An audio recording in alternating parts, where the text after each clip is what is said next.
ભાવનગર શહેરમાં આંતરરાષ્ટ્રીય હિન્દુ પરિષદ દ્વારા જમ્મુ કાશ્મીરમાં થયેલા આતંકવાદી હુમલાને લઈને ભાવનગરના કલેક્ટરને આવેદનપત્ર પાઠવ્યું હતું। આંતરરાષ્ટ્રીય હિન્દુ પરિષદે જમ્મુ કાશ્મીરમાં જે રીતે આતંકવાદીઓ દ્વારા 27 જેટલા ભારતીયોને નિર્મમ હત્યા કરવામાં આવી છે, ત્યારે સરકાર દ્વારા કડક કાર્યવાહી થાય અને ગુનેગારોને ઝડપીને કડક સજા કરવામાં આવે તેવી માંગ સાથે આવેદનપત્ર આપ્યું હતું।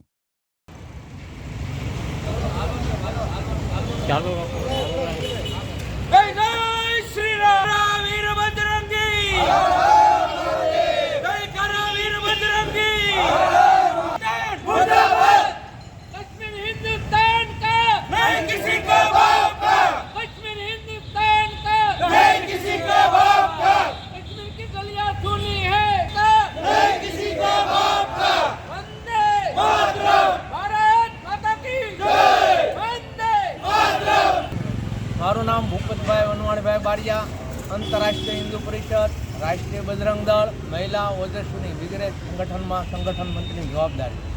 આજ રોજ કાશ્મીરમાં પહેલગામની અંદર જે આતંકવાદીઓએ જે કૃત્ય કર્યું, જે છવ્વીસ હિન્દુ લોકોની જે હત્યા કરી અને નામ પૂછી અને ધર્મ પૂછીની જે હત્યા કરવામાં આવી છે, એનો આંતરરાષ્ટ્રીય હિન્દુ પરિષદ, રાષ્ટ્રીય બજરંગ દળ સખત વિરોધ કરે છે।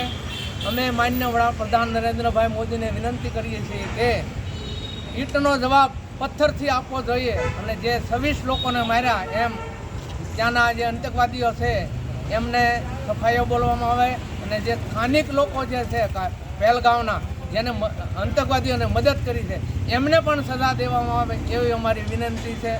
ભારત માતા કી જય।